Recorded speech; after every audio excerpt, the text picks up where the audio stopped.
solving your problems with the famous person on the couch. It's Therapuss. He's got you on the hook. He's slaying and he's shook. It's Therapuss, Therapuss, Therapuss, Therapuss. With me, Jake Shane. Hi, pussies. Welcome back to Therapuss. Today we have, honestly, such an exciting guest. Phineas is here, who I'm such a major fan of, and it was such an honor and a pleasure to get to speak to him.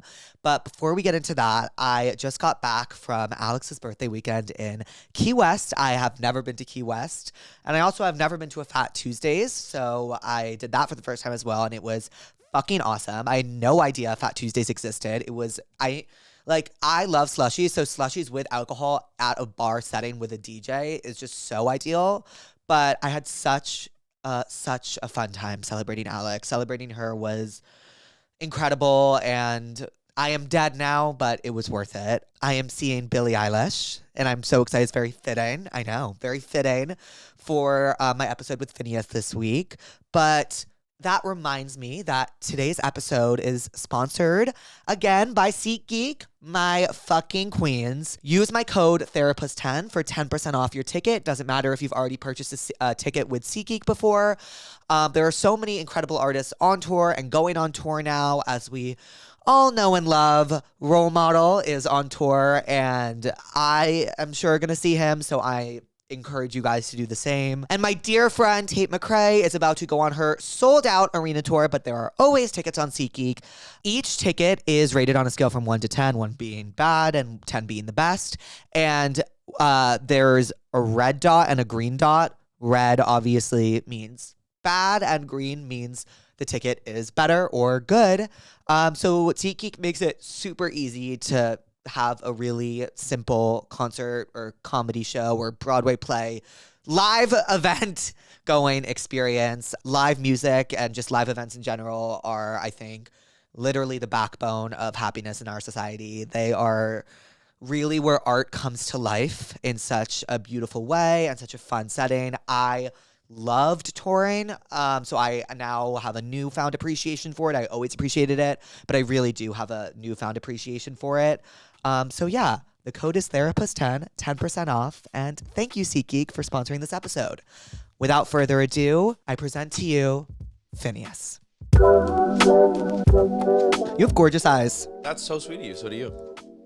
Okay, can I say something? Sure. I know. It's like my favorite. It's my favorite part of myself. Do you have like a favorite part of yourself? Ooh, okay, this is a goofy like music person thing, but I got a wide hand. So like I don't think that's piano, goofy at all. Playing piano, I got like a C to a D or an E. Wow. Yeah. Is that like learning another language, like learning how to play the piano and like all of those things? I think so. I mean, I don't know another language, so that's Neither the do only I. one I know. Okay, what language would you, if you could wake up and know a language, which one? Oh my God. Okay. Italian, because I want to be Italian. It's a pretty, like, I mean, I know it's called one of the romance languages, Yeah. but it is romantic. What about you? Spanish. Okay. Yeah. Okay. So I took Spanish all throughout high school. Yeah, so you know and more college. than I do. But I almost failed out of it in college. Are you a Duolingo person or no? No. And actually, you want to know the reason why I almost failed out of Spanish in college? Because I saw Billy and you perform at Coachella in 2019. How does that relate to you? Because failing? I was supposed to do a project, and I could have gone home that Sunday because it was Sunday, right? Nope, it was Saturday, and I could have gone. Yeah. But you know, so was Ariana Grande. That was yes, Sunday. Yes, it was Sunday. Anywho, She was great. Yeah. Yeah. Anywho, I do have a question for you. Please. Okay, so you scored disclaimer. Yes. Okay. I'm fascinated with like music syncs and like how you sync Cool. music. Is Yeah. that and scoring two different things? Yeah. So a lot of music syncing, like, oh, this song is great, is coming from two different places. One is a music supervisor whose job it is to find the perfect song for a scene. The other one is the filmmaker, right? Like they might write a song into a scene, right? They're just like, oh man, I love this. Like I just watched My Old Ass, that Aubrey Plaza movie. Me too. I loved it. So good. It kind of made me really sad though. It's a real, yeah. I got all choked up. Yeah. But I just use that as an example because there's like that Nelly Furtado song in that movie, whatever. And I don't know the backstory of that. Either Megan, the director, was like, God, I love this song. I see this scene with this song over it. Or the music supervisor. Was it Say It Right? Was that it? It was Promiscuous, right? Promiscuous Girl. It was? I think so. Or was it Say Anywho. Anyway, so that's a music that's music supervisor, filmmaker. Right. Score is like just the actual instrumental composition happening. And you did that for Disclaimer. I did the score. So what was that? What was the process of that like? I mean, it was a real learning experience. It's not a thing I have a background in, but something I've always loved. Like, to give you an example of like a TV show with score I love, like White Lotus is a show that has such memorable, cool, that's score. Or like Succession. Succession, another great example. Right. Everybody loves Game of Thrones. Game of Thrones. So anything that you're humming that isn't a song from somewhere else is the score of the show. That is fascinating. So you watch the scenes and then you base... I read the script and then wrote some pieces just kind of from inspiration of the script. Some of those made it in, some of them didn't. Some of them were wrong. Because then once you see the scene, you're like, oh, this looks different than I pictured it in my head. Right. Let me write something to the picture. Oh. And then, you know, it's a back and forth with the filmmaker, like anything where, you know, he goes, yeah, I like this part, but then it needs to, you know, climax in a different way and whatever else. And you had fun doing it. I did. It was pretty, like, challenging. Like, there was a kind of an ego death in it because you'd make like a lot of what I do, I'm very much like in charge. Right. You know, I'm making my own album and I'm worrying about if I think it's ready or not. I don't know what your relationship with, like, do you have a boss? Does Therapuss have a boss? Does Jake Shane have a boss? Or is the audience the boss? Maybe I was about to say, I feel boss. like the general public is the boss. Right, so you make something the audience is like, you have to do something different. Anyway, so I mean that's true of musicians, right? Like if Billy or I make an album and nobody likes it, that's kind of our boss, right? Right. But at the end of the day, in the studio, it's just me. So the difference is like making the music for this TV show. Alfonso, the director, is the boss. So I turn in this piece of music to him, and he goes like, it's not right. And you just kind of like throw it away. Right, because they're not going to stop you from putting out an album. It's like you are your own boss in that sense. But in this case, it's like you actually have to hired to participate in a thing. Do you ever feel like stunted creatively, or was it more like you felt more guided, or maybe both? I think there were instances of both. I mean, I really think Alfonso is like kind of a genius person. And so even when I didn't maybe understand what he was going for, by the time I'd get to it, I'd be like, oh, I love this idea that he had. You know? And then there were areas where I, you know, again, like your ego is like, but I'm so smart and my idea is great. You just have to kind of like let go of it. Yeah, I don't think I could ever survive ego death. Do you act also? I do.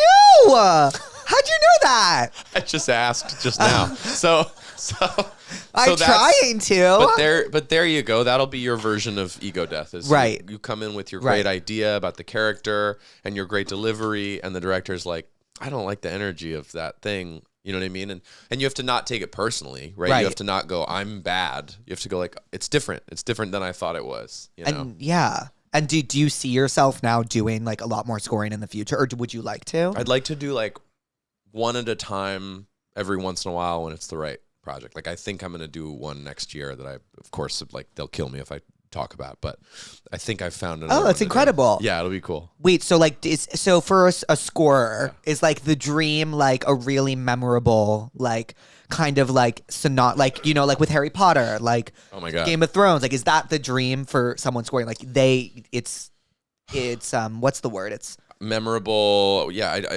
I know what you're talking about. I mean, I think to me the two things are like the project. If I read a script and I'm like, oh, this is cool, and I like the filmmaker from their other work, that's like step one. And then the step two is like, if I'm like, oh, I think music will be important in this. Because sometimes it isn't. You know what I mean? I always feel like music, I like always, what makes a good show to me is like a really good soundtrack or Listen, a movie. I agree with you. Yeah. I mean, you'd make a good composer because you're aware of it already. So there you go. But I feel like that with like producing other artists also. Like sometimes I'll work with an artist or I'll meet with an artist and I'll just be like, this person is amazing, but they don't need my help. Got Like it. they're so where they need to be. Right. And if they ask me to be a part of it, I might just say yes because that sounds fun. But I'm not like, let me make your album because I'm Right. like, they're really good already. Like a person like that I can think of is that. Do you know Olivia Dean? Yeah. She's so great. Yeah. Like, I heard her music and loved it, and then got a chance to like meet her. And I told her, I was like, I don't think you need my help, but you're so great. And if you ever want to do something together, like I'm definitely Game. around and happy Right. to. I think you're amazing. But it's like one of those cases where I don't necessarily go like, I'm the thing that's missing from your Right. great album. Right. I'm just like, you're so good. And you don't need my Exactly, yeah. right. You don't want to like disrupt the vision almost. Exactly. Yeah. Okay. And so speaking of producing and albums, you just came out with your own for Crying Out Loud. Yes. How long were you working on that for? That was pretty short. I started working on it in March. And the reason it was so quick was that I made it in a really like old school way. I just filled a room full of like friends of mine. Oh. It was like this room of people spitting out ideas, and it was really fun. But it was like only 3 weeks of working, and that was the whole album. Okay, Super and so quick. how is that different from then the albums you and Billy Like made a Billy together? album. I think Billy and I sit alone in a room and Right. work, and it's pretty experimental, and we kind of try everything and see what works. And she works on something in a very first of all, she's a better singer than I am, and she's a better judge of singing than I am. And so like I'll record like 7 takes of a song, and I'll be like, well, I don't love the sound of my own voice. Okay. How are you with the sound of your own voice? I hate it. Right. So funny you mentioned that because today I was like, I hate the sound. I was talking about how much I hate the sound of my own voice. When I have to watch these episodes Yeah. back, I put it on like 2x speed. So like Because that makes it more bearable. it just goes by quicker, and like I don't want to hear like The idea of hating the sound of your voice in normal speed, but letting it sound like this is crazy to me. because I'm like, oh, I'll finish what I have to say quicker. Sure, that makes sense. That But makes sense. I hate- Do you just hate the timbre, or do you hate? Like sometimes I hate the words I repeat all the time. Oh, I say like all the time. I say right. I say a lot. And Oh, okay. when I watch a clip back that I have to approve, I'm aggravated by my speech pattern. Okay, Like, well- I said like too many times. like is like just a part of the English language at this point. So I mean, true. well, I mean, it literally is, but like it really is like, you know what I mean? Like, it's like, it's just like, you know. So you're not wearing headphones right now. No. And I'm not wearing headphones right now, and I prefer that because I would get distracted by hearing my own voice. in Okay, the so cans. funny you mentioned that. I started the first episode I ever did of this. I had headphones on. I took them off halfway because I was like, this is fucked. Too distracted. Yeah. Yeah, even just the little mouth noises, whatever it is, Yeah. I'm kind of annoyed by it. But when you're recording a song, you have to hear yourself back. I do one can on, one off. Oh, okay. But I'm more listening to the music. You know Got what it. I mean? Or my own pitch. Like Yeah. pitch is very different than speaking tone. I'm like trying to sing on pitch. So it's Okay. easier. Okay, how long have you been like singing and making music for? I started singing. I mean, I sang a lot as a kid in a Right. bad, just like around the house, singing along to like the All American Rejects kind of way. Oh, dirty little secret. Dirty little secret. Love It it. ends tonight. It- Um, Yes. and then I was in a choir when I was like 12. That there's a choir in LA called the LA Children's Chorus. Oh wait, I know. Why do I know Do what you like that know is? some kids that were in? it No, I probably? feel like they always perform with like a big celebrity every few years. Sounds correct. Yeah. And they wear like red sweater vests. Yeah. It's really old school. They really are. They care a lot about. They're prestigious. They want to be really good. Okay. And so it's fun to be in because they're strict and they make Yeah. sure that you are, really do your homework. So we did that through high school. Billy was also in that choir. Oh, We I have a didn't lot know of that. love for them. Did you guys? What's your age gap? 4 years. 4 years. Yeah. So you guys there was a time when you were in that together. My voice there was at the time, I think it's changed now, but at the time, once your voice changes as a guy, you go to an ensemble of men Okay. with deeper voices. Understood. So my voice changed by the time Billy was in the choir. So I was Okay. like, I'm in the other one. Right. But it would have been really cute. to be That would the have been same one. cute and fun. And then you guys started working together, obviously. When she was 13 When and I she- was yeah. like 18. Yeah. Wow. Yeah. And then And she's always had a great voice. And to my knowledge, never had like a problem with hearing her own voice. Which must be the case. I mean, if you're Ariana Grande or Billy or Beyonce, you must love it. right. You must put a headphone on and go, I sound so good. Like, I wonder what that's like. My dream has always been like, I wish I could sing like good. Like, you know what I mean? Like, I wish You're I a could. couple lessons away, dude. Okay. Do you actually believe that singing lessons work? Absolutely. I mean, listen, I don't think I'm ever going to sound like Beyonce. Totally. Or Josh Groban or something, but I'm much better for a couple singing lessons. What do they do for you? Well, you have like a personal trainer. I feel like I always see you with like, I feel like this is a whole internet thing of you and Tate McRae and Glenn Powell. Wait, you're knowing about my stuff? You're famous. Literally? Clip that. Fucking clip that. Do you forget that? Is that like when you're out at the Bristol Farms or whatever, are you forgetting that people that you have a lot of views on your stuff? My best friends now are my best friends before, so I don't think they like let me realize, because if I did, oh my God. Yeah. Period. Phineas. You haven't let it change. You haven't let it change you yet. You haven't become friends with only celebrities. No, I still have I live with my best friends. They're all in the house right now. You're at the Soul Cycle with Glenn Powell and Tate McRae. What is it? It's not Soul Cycle. It's Aloe. Aloe. Yeah, you ever been to Aloe? Yeah. Aloe seems to be, from the 2 visits I've spent at Aloe, a Soho house. It seems to be. Yes, it's a Soho house for gems. It seems to be like, I went one time to record. There was a studio at Aloe. Yeah, Benny Blanco's studio is down there. I went at another time to see a movie. There's a movie theater at Aloe. I've never ever done a crunch at Aloe. Do you want to do it together? Sure. Really? Yeah. It's fun. I did it this morning. I'm going to use you to get to Glenn Powell. Okay. I don't think you'll need me to get to Glenn Powell, but yeah. How did we get to talking about this? Vocal lessons. When you work out with a trainer, you go harder. Yes. Right? I actually, since I was a kid, I can't work out. This sounds horrible without someone telling me what to do. I think that's very common. I can't. I don't think you're alone. I can't do it. I used to do like Soul Cycle when I was in 7th grade because I was like, I need to work out somehow and I can't. Does that reflect in any other areas of your life with like work or like discipline or something where like you like somebody barking at you? I need someone telling me what to do, which is weird because I am my own boss in a sense. Right, but and you're like a self-starter, you created this and whatever else. Like, but I think I created it without thinking like I don't know, like I need people to tell me what to do or I'm not going to do it. It was like, but I can be my own boss, and it was kind of like that way, like with homework in high school. Like at first I was like, I can't do this. But you liked the deadlines and whatever else. But then when I realized I had to get into college, I was like, oh, so now I think I need like an extra. Where did you go to college? USC. Full 4? Full 4. How was it? It was really, really fun for the first 2 years. I had the best time ever. I was like the Kappa sweetheart or the Kappa key man. You know? What did you major in? Public relations. Oh, PR. Yeah. And so like I had a lot of fun the first 2 years, then COVID hit. COVID hit at the end of my sophomore year, right when I was like, am I having fun anymore? Because like I used to, like my whole life was like going out. Like that was my whole life. So that got taken away. Yeah, but also like right as it got taken away, I was feeling like I wasn't down anymore. Sure. Okay. So I was like, okay. And then junior year started. We were all on campus or off campus living, but we weren't going out because it was COVID. But I was working at a record label at the time. I just fell in love with it, and I fell in love with like the music industry and the music business. And then that's kind of like what my last 2 years of college became encompassed by. That's so cool. Did you grow up in LA? I was born in LA, grew up in New York, but I summered here. My parents now live here. Cool. I think close to where you grew up. You grew up in Pasadena. Highland Park. But same deal. I love that whole trifecta of like New York, Pasadena, Highland Park. Right. That's a great area. Do your parents still live there? Parents still live in Highland Park, yeah.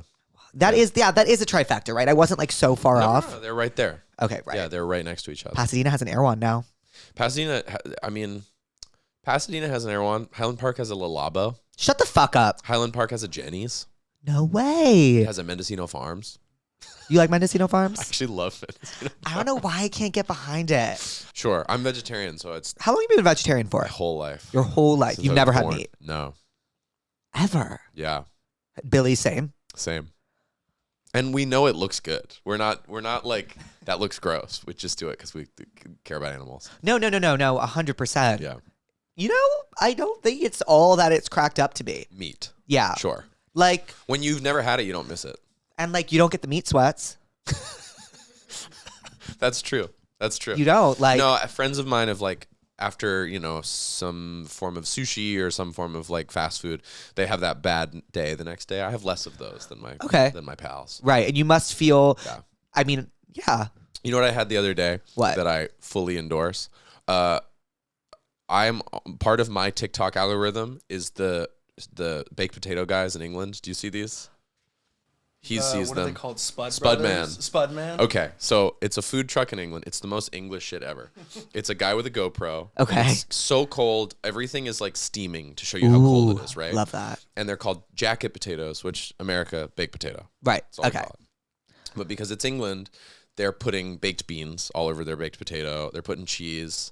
They're putting, not in my case, but in other cases, they're putting some tuna on the side. They're putting... That is fucking despicable. Anyway, but the videos are like a gruff guy like taking this potato that looks like it would burn the skin off of your hands. It's so hot. Putting the hottest beans all over it. And it's all in England, so it's so cold. And the guy outside of the food truck that's ordering is like always got like his breath is steaming, right? And he's like, "What are you having today?" And the guy's like, "I'll just take some beans and cheese." It's so English. But I see them at like 3 a.m. in bed, and I'm like, that looks so fucking good. Like I'm always like, it does make me want to eat it. Anyway, there is one in LA now called Spud Guy LA, and so I went to the parking lot that it's in the other day. And so you got it finally. How good? What were your toppings? I got beans and cheese and chives and cilantro and sour cream. Yep. And like garlic butter or something. Ooh. Oh my God, it was so good. Are you British? No. 10, 15 minutes into the podcast in my American accent. Are you? No, but like, are your ancestries like? So are yours. No, but are you like, if you're like, oh, where is your family from? Like, Yeah. British? Irish. I knew it. Okay. Speaking of Irish things and Irish people, have you seen that new show, Say Nothing? No. Who's on it? What's the deal? It's on Hulu. Okay. And Hulu's having a moment. such a fucking moment. Yeah. What did I just watch I know on this Hulu? is like technically FX, but I watched it on Hulu. But I love the English t-shirts. Cheers with our feet. Actually, guess what Say Nothing's on? FX. So yeah. It's about I think I could be totally wrong, Louise. Can you fact check me? I think it's about the first woman in like the Irish Republic Army. Yeah. Period. Nailed it. And you like it. So I did fall asleep. But I always fall asleep. So that's like not a thing. Like I always fall asleep while I'm watching a show. And I know that if I watch it, like I will love it. Do you go back or do you just like roll with whatever you missed? No, I go back. Okay. What are you watching right now, speaking of? I'm watching like movies. Okay. One of the one of the perks of being in the Academy of like when you are nominated for an Oscar or you win an Oscar. Oh, you get movies in advance. You get an app that has like every movie. Shut the fuck up. It's on your Apple TV. It's insane. So you've seen The Substance. I haven't because that looks gross. But Claudia, my partner, has seen The Substance, and she said it was gross. Wait, but what she say was good? She's mainly said it was gross. It seems really gross. So what movies have you seen recently that you're like, I love Just that? watched Saturday Night. How was? Really fun. Really, Okay. really interesting. Just watched The Last Showgirl. I'm desperate to see that. How was? I found it very well done. I thought it was beautifully shot, beautifully acted. I thought Pamela Anderson was pretty spectacular in it. How was the Miley song in it? Doesn't she have a song in there? She does. I mean, it's like a credits. Okay, it got plays it, over got the it, last got like it. 20 seconds, and then it plays into the credits. It's great. Andrew Wyatt, who composed the score for Barbie Right. with Mark Ronson. Andrew Wyatt scored Last Showgirl, and I thought he did a greate job. I'm really excited to see it. Yeah. But are you watching any TV? 'Cause I'm a big TV I just guy. watched English Teacher, which I loved, and then I never watched Freaks and Geeks. Neither have I. Okay, it's great. Mhm. I'm in the middle of that right now. Funny? Really funny, really sweet. You know, it's like all those James stars Franco, of the yeah. 2000s, but when they were in high school in the 90s, right? It's like Jason Segel and Linda Cardellini and Busy Phillips, and it's really. Claire Danes is in it, no? No. Yes? I don't think so. What is she in? She's not in Freaks and Geeks. She's in Romeo and Juliet. No. Yes. Yeah, is she? Yes. I'll just It's really great. I think I have a feeling from the wash on the jeans you're wearing that you'd really fuck with Freaks and Geeks. Oh, is it like giving 90s? Yeah. Okay. But it's the Freaks and Geeks doesn't even take place in the 90s. It takes place in like the 80s? It's like 79 or 80. Yeah, it's really good. Okay, speaking of Claudia, quickly, Please. I watched your music video for Crying Out Loud. Yeah. Incredible. Thanks. And that's not the first time you've worked with Claudia. No, I had her come to, in 2022, I put out a song about her, and as a kind of a cash front, I was like, hey, why don't you come visit me on tour in Paris and like shoot a music video for like just kind of like had the label give her money to come and have a vacation with me in Paris, and she did film it. Great. Yeah. And but what's it like working with your partner? Well, she's great. I mean, I saw a Sabrina Carpenter interview where she was like, yeah, I mean, really, I just was like, who's a really talented actor I know? And I was near one. Yeah. Which that's how I feel. Like, it's less about like, I got to have my girlfriend in this and more about being like, she's so good. She's going to be great in this video. Oh. So it was really fun. And is it like fun on set to like? I'm no fun on set. Okay. What do you like on set? I can't wait to go home. Okay. Yeah. I'm so miserable on a set. Why? I can't believe everything takes. You are so fucking hydrated. Yeah, so true. You're awesome. So caffeinated. I know. I know. I can't wait to go home. Let's Therapuss this. Okay. I am insecure that I'm not very good. That's kind of the underlying thing making me in a bad mood. Okay. Is that I'm like. Ugh. So then you project. So I project. Okay. So, that's what's really going on. Everything's always going wrong on especially music video set. Everything's going wrong. The lighting equipment is fucked up, or there's too much cloud cover. You need the sun to come out for the shot. It's a lot of waiting around and waiting and waiting. I hate waiting. Do you also think that like because when you're projecting, you're finding other issues Correct. On the set? Yeah, it's all internal. It's all my own insecurities and issues. I'm very insecure, like the most insecure ever. And everyone around me will know when I'm insecure. So this actually happens every day, but I'll find a battle to fight. Like I'll pick a battle, I'll pick a fight. And that'll be like where I'll direct my insecurity for the day. Sure. Yeah. But I think the first step for us is recognizing that. Yeah. WAP, we have a problem. With a H. WAP. Yeah, WAP. Yeah, but again, I want to be clear. What I'm not doing on a set is yelling at anybody or giving anybody a hard time. Right. I'm sitting in a corner, like, unhappy. Are you introverted? I think I'm a extroverted introvert, or I'm one of those introverted extrovert or extroverted introvert, one of those. What's your star sign? Leo. Huh. What's yours? Scorpio. Okay. Leos are not usually introverted. I'm not. I don't think I would be described as introverted. Okay. I think I'm extroverted. Okay. Yeah. Well, what are you therapist about today?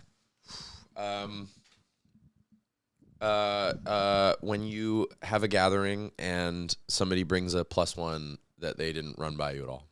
That is so rude. How do you handle that in the moment? The only way to handle it is to be like, oh, like, so nice to meet you. But I'm always pissed off about it. And I am logging that for next time. Right. And they're either not invited or they're like invited with scrutiny. You don't say anything? I would text them after and be like, or I would have like a friend text them. I'd have a messenger. You'd have a friend text them. Yeah. Petty. I know. Yeah, but that bums me out. I don't really care. If somebody says, hey, can I bring a friend to this? Especially if they don't know any of the other people I invited, I'm like, yeah, of course. Are you a big like gathering hoster person? I'm a small gathering hoster. Okay. I like a small gathering. And like, so it's like, how does that look? Dinner parties? Yeah, have some people over for like something. I'm not a big game person. Do you like games? I don't love them. Yeah. I like Monopoly. You like a real game? Yeah, I like it. I don't love like Paranoia or Fishbowl or something like that. Oh, I fucking love Fishbowl. You don't like Fishbowl? Fishbowl is fun. Fishbowl only works. You're also good at Fishbowl, is what I'm gathering from this. People that are good at Fishbowl. Why do you say I'm good at Fishbowl? Because you love it. Oh, okay. I thought you were about to say because I'm a good actor. I like Fishbowl too, and I'm good at Fishbowl. But Fishbowl only works when you are with people that like like you pick the most random person in your life and like it's like an inside joke. It is good. You point at somebody and you're like, You know. ugly suit, and they know Yeah. exactly who you're talking about. But it doesn't work with people you don't know. True. Although if Unless you're you just do celebrities. good at it, I feel like you can be quick with it, which is fun. Also, maybe I'm not good at it. But anyway, yeah, like the random, I like the part. I don't really make a party that I'm hosting around a game. When I go to somebody else's party and you're hanging out and you're having like a snack and you're having a good conversation and some fucking person is like, okay, is everybody ready to play a game? I'm Yeah. like, motherfucker, I should go sit down and shut up while they explain the rules to something. It's giving Housewives. You watch Housewives? I don't. Is it good? Holy fuck.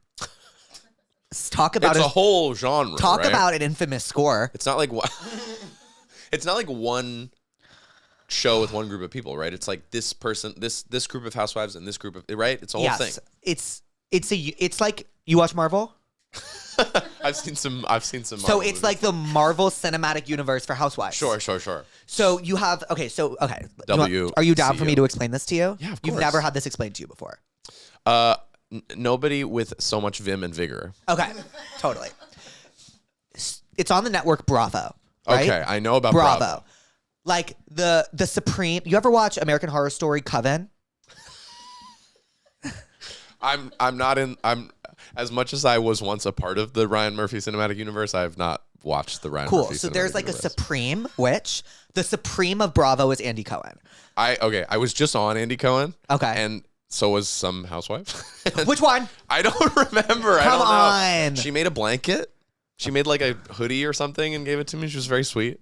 Did she talk? Wait, how'd she talk? They all talk like that. No, was it what show was she on? Was it Salt Lake? Can you Google this? Oh, no. Can someone Google this? It was me and Cooper Coach or whatever, the guy But I from... saw this interview. Okay. All right. So where was the housewife? She was bartending. That's the Andy Cohen way. They make somebody bartend. Okay, I bartended once. That must have been fun. It was Were fun. you shook at how small that room is? Yes. It's the size It's of the this. size of It's this. This room with 8 people in the audience. I don't know how. I mean, he must film so many in a day. He must film so many a day. I will say that after doing that, listen, I've had a really fortunate career. I've been in some rooms. Right. And after doing that, a certain group of people, moms of friends of mine, were like, I saw you on Andy Cohen. Yeah. They were like, I'd finally made it in their eyes. Because And I was like, 2 Oscars. Yeah. 1, 2, like, but Andy Cohen was the one that was the one they cared about. are Oscars heavy? They're awesome. I should have brought it for you. First of all, that would have been Stop. insane if I showed up with an Oscar. But come on over anytime and pick it up and make a speech. Come over for one of your small gatherings. Yeah, absolutely. No games. No games. Pick up the small Oscar gathering. if you want. I'll do an Oscar speech. Yeah, they're great. And you know what? I'll take it really fucking seriously. I bet you'd kill. I bet you could choke yourself up. I bet you could for sure. talk about your parents believing in you or something. Oh, for Did sure. Did your parents believe in you? Yes. Yeah. They That's always believe. They're hard on me. What do your parents do? My mom's a journalist. Cute. And my dad's a screenwriter. Oh, nice. Yeah. Did you ever watch like Switching Goals, Model Behavior? No, but he wrote those. Yes. Exciting. Smart House. He wrote Smart House. I hear about Smart House. I didn't know that. You know Smart House? Yeah. He doesn't know. He didn't know Hannah Montana. Did your dad write Hannah Montana? No, but like he doesn't know Hannah Montana. At all? Not really, no. That's okay. Yeah, just wasn't my thing. Sure. I was around. I'm SpongeBob, although an enormous effigy, was not a part of my childhood. Like, we didn't have the channels. So funny you say that. SpongeBob was playing as my mom gave birth. My dad loves it. Are you an only child? No, and you are like the millionth person to ask me that. I only ask because SpongeBob was playing while your parents were giving birth, and was that just they loved it, or was there another kid? I think it was just like on the TV in the hospital or something. Okay, got it. I also totally could be lying. Sometimes I take things that my parents say and like just run with it. Are you a younger or older? Older. Cool. Mm-hmm. How you're 24? 25. Thank you. Okay. 25, and my brother is 21. He's about to turn Nice. 22. What's he into? He's a big history buff. Okay. He's and I like history too. Kind of. I do. What got you excited about history?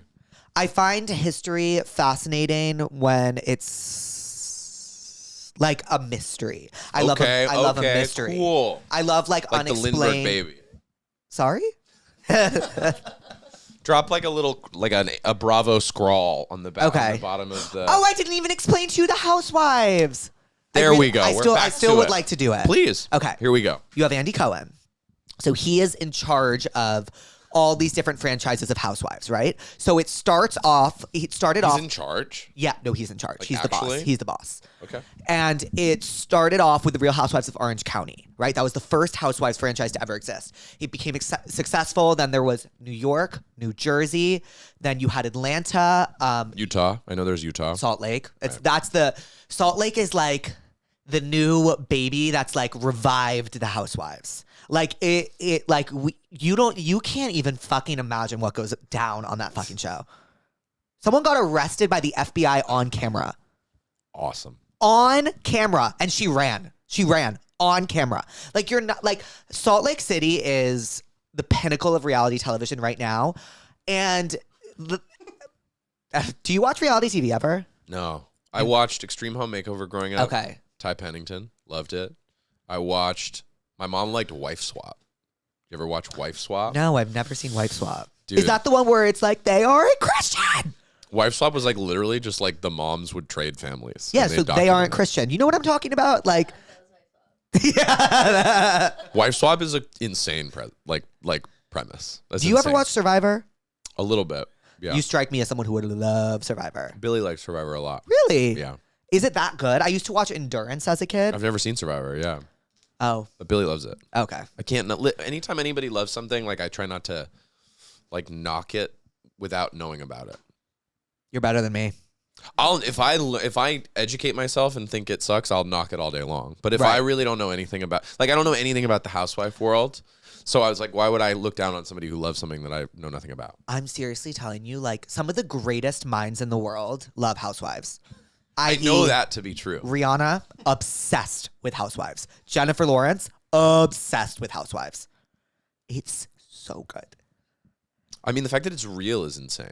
I know that it's like, It's real, and it's also like they all come in with like storylines about each other. Right. Like they're all trying to expose each other's real life because like that's the game for them. It's like, this is our job. Like we're creating storylines, but it's like so immoral almost. Like we're creating storylines out of everyone else's life. how do you get yourself on? How does a housewife? How is it born? Okay. So there's multiple segues into becoming a housewife. So Andy could be casting for a new show in a new city, and he could have like one person help cast him. So, for example, when he was casting Real Housewives of New York City back in the day, Jill Zarin helped cast the entire show. Like she helped him like pick who was going to be on it. And then also when they're introducing someone as like maybe a castmate, they're going to be a friend of. So that's a friend of the housewife that's going to appear on the episode, like stir some shit up and see how it lands with audiences. And if people are like, "Oh, I'm obsessed," then they're going to be a recurring character. Wow, that's crazy. No, it's like it's Marvel for housewives. How did you get into it? And is there a friend that you watch it with? Is it once a week? Or are you like, now there's 3 different housewife shows, you have to keep up with all of them? Like, is it like sports where it's like, all right, Yeah, it's it is baseball sports. season. It's sports. It's Salt Lake housewife season. All right, that's kind of like they're on hiatus. Now it's Florida housewife season. Look at you using all the terms. No, because like us Bravo girls, like we say like, oh, they're on hiatus. But like right now it's Beverly Hills season and Salt Lake season, Okay. which are my 2 favorites. Nice. So it's a good time to be Jake Beverly Shane. Hills is fucking lit right now because people are going through divorces. There's new castmates. Like it's good. Wow. And then Salt Lake's also really good right now just because Salt Lake's never bad. Wow. Powerful. Salt Lake is like, there's certain housewives that like they know their fucking job. Like they know what they're supposed to do and they come in for blood. Uh-huh. And that's like Salt Lake. If I were you, I would start with Salt Lake. Have you spent any time in Salt Lake? Never. You should go. Have you? You should immerse yourself. My cousins growing up lived in Salt Lake. They're not Mormon, but they I was lived in about to Salt ask. Lake. And then, so I'd go as a kid, and then I've been on tour a bunch of times and like just hung out there for, a couple days. But you should go. Well, speaking of tour, what a gorgeous segue. How was your tour, by the way? How do you know that? Jake's life is public information. It is easy to find info, whether you mean to or not. It's easy to see stuff about Jake Shane online. Yes. My tour was amazing. I'm so glad. It was amazing. How long?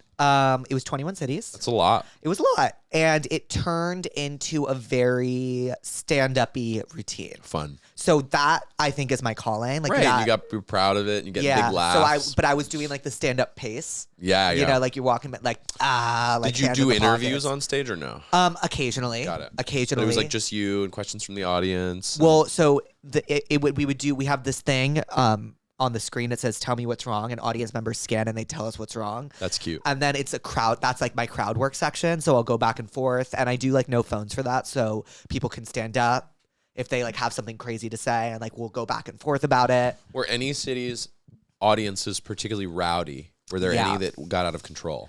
Never out of control. Well, I did have a few times where there was hecklers. Ooh. And I understand that's the territory Sure. with comedy, but I really need to work on not letting it phase me. Or really hitting them back. I know. Well, I think your speed and acuity is that you should hit them back. That's my feeling about you. I feel so good about myself right now. Cool. Yeah. But that's what I think. I think Okay. you are judgmental in a good way. Oh, thank you. I think you're quick. I think if somebody heckles you, you could take them down. Well, like somebody asked me, like, who's the special guest as the show was winding down, and I said, me, bitch. And then everyone cheered. So like that was like my one good moment with That's the great. hecklers. But then Yeah. like other than that, I'm really bad at it. But, But even that isn't a takedown of them. Do you know what I mean? right. Like a takedown of them would be like, do you think it's you? Nobody knows who you are, right? Right. That would be, Yeah. you know what I mean? Like that would be if you wanted to go meaner, wanted to Right. go more personal. Have you ever had like a horrible experience with hecklers at a show? No, not really. But again, I'm just singing songs. I'm not. It's Right. like it's a totally different. Audiences expect that kind of thing. Do you know what I mean? From anything with comedy. Right. Yeah, where they're like, I'm gonna try to be funny also. I mean, I went to a friend's show not that long ago, and it was like I haven't seen your show, but I assume a similar format where it was like talking and telling stories Yes. and Yes. crowd work. Love story time.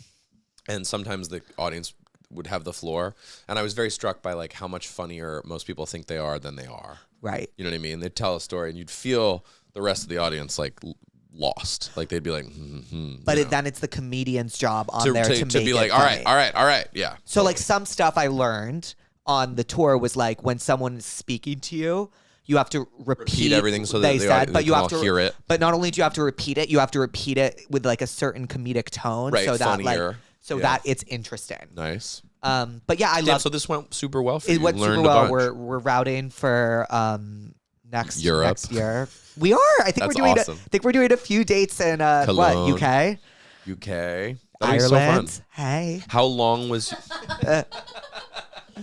Have a jacket potato. How long was so it's 21 dates over the span of? A month. That's a lot of dates in a month. Yeah, it was a lot. It was Yeah. a lot.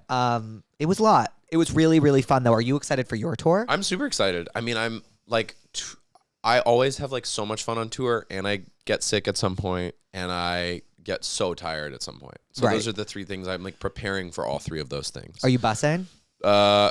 We're doing Australia first, which is fly dates. Okay.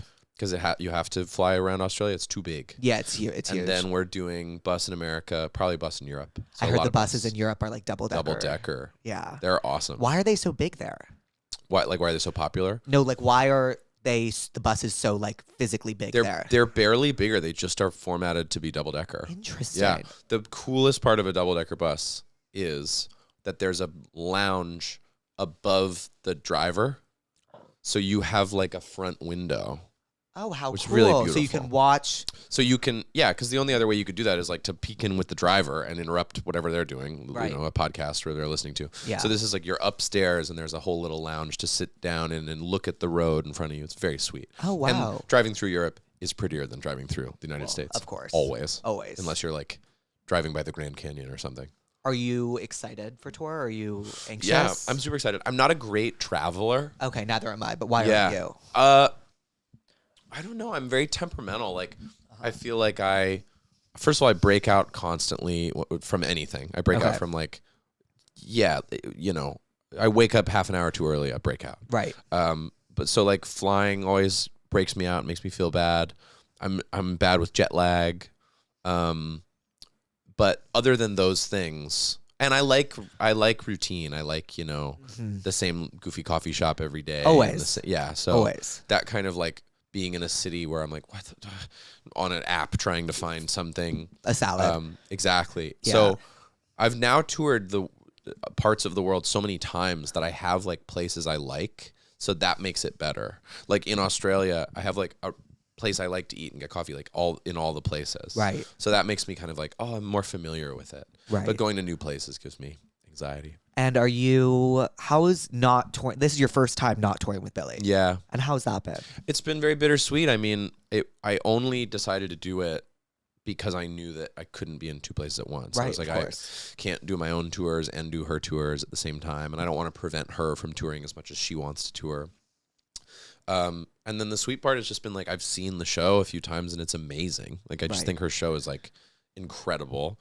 It doesn't suffer at all because I'm not there. Right. She's great. And I've come out and done like a song or two, but I really just think she's doing like the best show she's ever done. So that's lovely. And do you guys check in with each other every day? I call her constantly. Right. Yeah. A lot of the time she's just kind of being an athlete and like resting and doing physical therapy and stuff like that. So, I just make sure she's doing okay. I've always said, like, leading up to it, and then since she left, I've always been like, you ever need some company? Like, I'll jump out and, just come hang out with you and keep you company on the road. Right. But the show is so good. And she has like a couple of her friends are singing in the show now. Oh, like, singing awesome. So she's not alone. No, and she likes her band. And amazing. So I think she's having a really good time. Oh, that's awesome. Yeah, it's very sweet. Oh, I'm excited to see the show. Are you going to come to December? Yeah, I'm coming in December. Yeah, let me know. I'll hook it up. Oh, come to whatever one you want. Thank you. I'm so excited. It's so good. I'm pumped. I'm really, really excited. Yeah, she's in the round, like, which is when you play like the middle of the arena, like Harry Styles did that. Right. U2 has always done that. Right. And I think it's the best show to see in an arena as an audience member, because no matter where you are, you're very close. Right. If you're in like a classic rectangular arena and they're way over on one side, you can't see. Either you're on the side and they're facing like this to you, right, or you're really far away. And when they're in the center, like every person is like right there. It's really exciting. I know this is kind of random, but do you have like a favorite show you've ever played?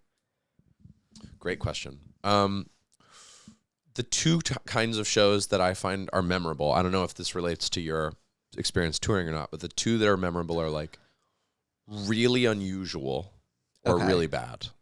Bad? Tell me more. Because those are memorable because you have to work. Like when everything goes well and you're doing your show and you're playing your songs and your voice feels good and you don't trip, you finish and you're like, I did it. You know what I mean? It's very calm. The shows where like your equipment doesn't work, your microphone is fucked up, it doesn't sound very good, the audience is disinterested, or those are very memorable because you're really fighting. You're really like in the moment on stage, like working through it. You know what I find so fascinating that you say that is because when you said you're on set for a music video, you hate when things go wrong. But then when you're on stage... I also hate when things go wrong. It's just memorable. Oh, okay. Okay.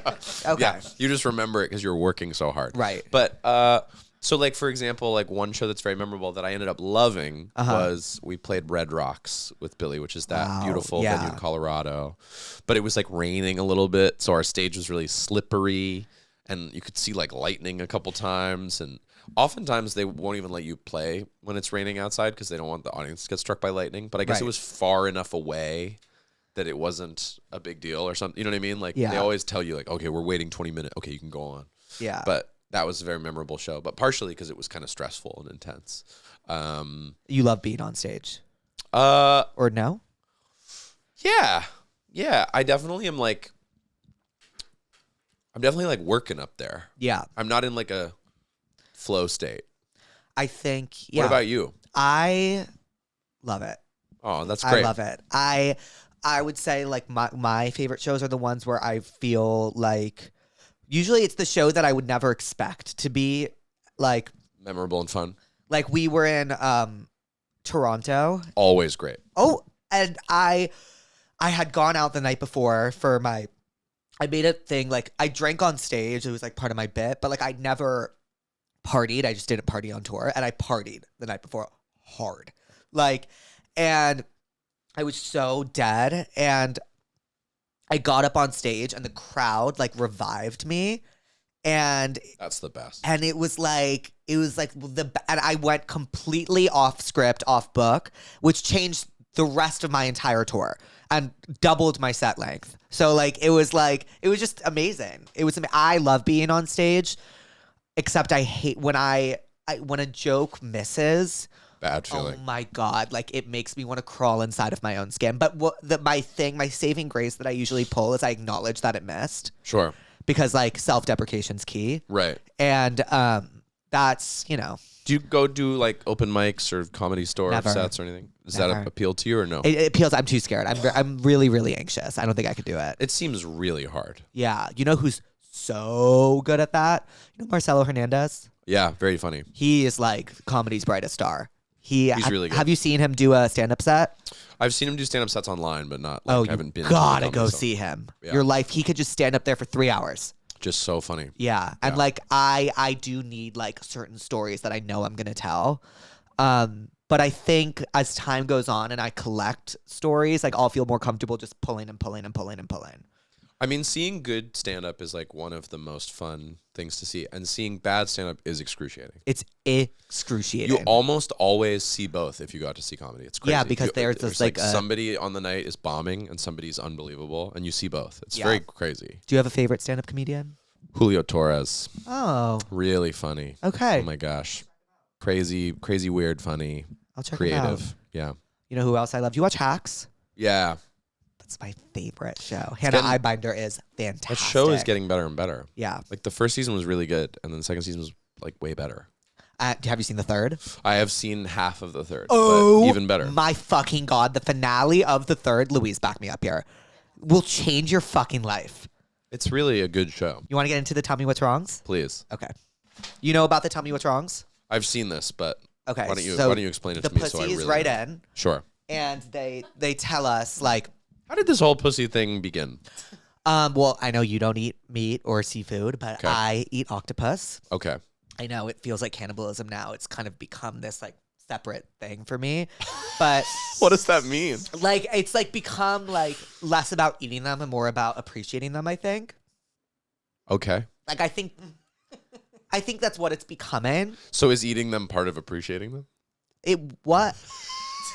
So basically, my account started as an octopus review thing called Pass That Puss. So Pass That Puss is about octopus. Yes. I see. And I would rate the octopus out of 8 tentacles, and I called my followers pussies. Like, Sure. And I say tense up, like your tentacles up. Tense up is insane. Yeah. These are amazing. Well, it's me and my friend Drew. We always ate octopus together, and Drew and I would always text each other when we had it, puss. Like we would take a photo of it and text and say puss. Yeah, although I don't eat octopus, I enjoy the nomenclature you've developed. Thank you. And it just kind of, and when I was, so basically when I told you I was working at this record label my junior year, I took my senior year off because like Just to eat octopus. no, because like they were like, you need to finish college. Got it. Because I wanted to drop out and work there full time. They were like, no, please finish college. And I was finishing college, but I was bored, so I started this Pass That Puss account, and then it started as like photos with reviews, and then I started like doing like song. Oh my God, I started doing song lyrics and like putting puss and tense in the song lyrics. So I actually did one with Happier Than Ever once. Nice. You call me again, puss in your tents. I felt like I was starting to understand everything, and Puss in Your Tents has It doesn't make sense. made me feel like I know nothing. No, it doesn't make sense. But do you remember when I used to do that? Yeah, but that one is confusing. Puss in Your Tents is insane. Well, people loved it. Sue me. And then- Okay, now I know everything. yes. Oh, the pussies write in and they tell us what's wrong. And we give them advice and Yeah. we prescribe them a remedy. I see. I'm getting cyberbullied by my grandmother. Nice. She keeps on commenting stuff on my public Instagram, and I don't think she understands that everyone can see it. Like, I could just delete it all, but it's already a joke at my school. It's embarrassing. How do I get her to stop? Well, I assume they don't have an example to include, but it Oh. only sounds funny to me. Right. Like, I can't think of slams that your granny could hit you with that aren't so funny. 100%. And so to me, it's less about having her stop, which will happen eventually. It's more about just like leaning, like embracing it. I would do a lot of reposts. Self-deprecation is key. I'd screenshot him, post him on my story. I'd make him a part of a thing. 110%. Just lean into it. Yeah. But again, grandma, like, cyberbullying is circumstantial. If it were a peer or something, I'd hit him up. Of course. Stop Of doing course. this. Of But the course. grandma makes it. The grandma of it all is funny. One time, Yeah. I don't know what I was about to say. One time what? Like my friend's grandma commented like something about like his sister's birth control on like a Facebook post. Like it was just outrageous. Like it was That's like, really crazy. yeah, it was outrageous, but they just don't get it. No. And you kind of just have to lean into the fact that they don't get it. And like respectfully, like your grandma probably doesn't have much time left. They're in so their sorry. final act. They just let them have fun. Yeah. And like if they're like using social media and they can comment, like my grandparents don't know how to do that. My friend David, who's one of my like closest friends and funniest friends, his grandma has a Twitter, Josephine Marinelli. She has a Twitter. Her only tweet is the word confirm. That's sick. But like, that's so fucking awesome. Yeah. She started the account and was like, what do I do? Like, do I confirm it? And Wrote confirm. confirm and press tweet. And that's the only thing she ever posted. That's Unbelievable. amazing. That's amazing. Yeah, unbelievable. I really want to figure out what that grandma, it was something about, whatever. I have to shit so bad at work, legit, every day in the morning. I can't build up the courage to go, but then I just, ew. Then I just end up crop dusting the fuck out of that place. What do I do? Please help me. Literally, figure it out. Like, I don't mean to be harsh. I always used to be scared. Are you fine with talking about this? No, yes, of course. I always used to be scared of using the restroom in public places. Okay. It is like ripping off a Band-Aid. Once you do it once, like It doesn't matter at all. it doesn't matter. No. And I learned how to do it via living in a college dorm. Sure. But you No just choice need in to there. you just need to do it. You just need to do it. You need to rip off the Band-Aid. It's gross. It's gross. Who doesn't prefer to poop in the privacy of their own nice smelling bathroom at home? Mm-hmm. But just do it. Like- It takes 5 minutes. It's fine. Yeah. I used to go to the gender neutral bathroom at all times because that was a single stall. But then I was like, you know what? Like I can go to the boys' bathroom, even though it's multiple stalls. I can do it. But yeah, just do it. I completely am in your camp. The prescription would be get over yourself. 100%. Just do it. Hi, Jake and Jake's guest. My boyfriend and I have been dating for a few years now, and I just found out he might never want kids. Ooh. My best friend is saying I need to break up with him right now, but I don't even want kids for another 10 years. What should I do? I've never been in a relationship. Sounds like so. you've got 10 years then. Then you're fine. But do you think she should be with him for 10 years? I don't know if you'd want to be with the person for the full 10, but it sounds like you've got a real runway before you want kids, so I think it's fine. Okay. I think if you wanted kids within 2 years, you should break up. But 10 is like be with them for 6 years and then. But then what if you could spend those 6 years finding someone who you're madly in love with that you want kids with in 10 years? I've changed my mind so many times in the past 10 years. Maybe this person who doesn't want to have kids will want to have kids 6 years from now. So you think if they're happy, stay together? Yeah, you can change your mind. A little fun fact about my parents. Okay. My parents were together for several years, and my mom was like, all right, I want to have kids. Like, do you want to have kids or not? My dad didn't think he ever wanted to have kids. Wow. Just didn't think he did. And my mom was like, I most want to have kids with you, but I want to have kids. Like, that's the important thing to me in the rest of my life. If you don't ever want to have kids, I respect that. But then I have to go find somebody who wants to have kids. And he sort of thought about it. And I think one of the things she said to him, which I think is really smart, was she was like, listen, we have a great relationship. You don't want to leave this relationship. You're not sure about having kids. You leave this relationship, you go marry somebody else. Maybe they'll be desperate to have kids anyway. And you'll be in the same position you are now. Maybe you'll get somebody pregnant accidentally and you'll have a kid, whatever. Like, she was like, this is the right way to do it. And I think it really made an impact on him. And he now says that having kids is the best decision he's ever made. Aww. But I think I only bring it up because it's a person who didn't think they wanted to have kids. And having now kids they do. Thinking that it was a great idea, ultimately. Okay. I really want to have kids, so I'm not in the... You do? Yeah. Do you? Yeah. Yeah. I think I would prescribe. Louise, tell me if I'm so off. Do you remember in the Real Housewives of New York when Bethany wanted to have kids and her boyfriend at the time didn't? Am I off? Did that not happen? I would prescribe early seasons of the Real Housewives of New York. I swear Bethany's boyfriend or fiance at the time did not want to have children, and she really, really did. And it was a big point of contention, and they have like really vulnerable conversations about it. That's cool. See, it is cool. And one of the coolest things about Housewives is how vulnerable they get on screen. Like, they lay their life out for us. I think vulnerability, public-facing vulnerability, is like a real superpower. It I don't is. know that I super have it, but I think you have it, and I think the Housewives Thank have you. it. Yeah. I don't know if I have it to the extent that the Housewives have it. They like, they're martyrs. Like, I don't even know how to like. Martyr is If I- so sick. In another They're like life, Joan of Arc. they are the Joan of Bravo. Like, if I could live, I would do anything to be like a housewife. I would love to be on the Housewives of Salt Lake City and just film. Be like, oh, I'm in filming because like I have to go film for You should Housewives. just go have an arc on it. Should I? Yeah. Go be a friend. A friend of, you know. I simply cannot stand my roommate's boyfriend. He is such a mansplainer and is so clueless about it. He's also ignorant, attention seeking, and thinks he's super funny. He's not. My roommate and I are high school best friends, which makes it 10 times harder for me to say anything. Tough. I really empathize. Me too. Boyfriends that you don't like, huge drag. I just don't think there's anything you can do about it, even if you tell her. I mean, I think might as No. well. There's nothing. And you know, depends on. That person sounds really unpleasant, but Right. it doesn't sound like they're like a verbally abusive boyfriend or like I'm Right. not hearing like a thing worth breaking up over. Right.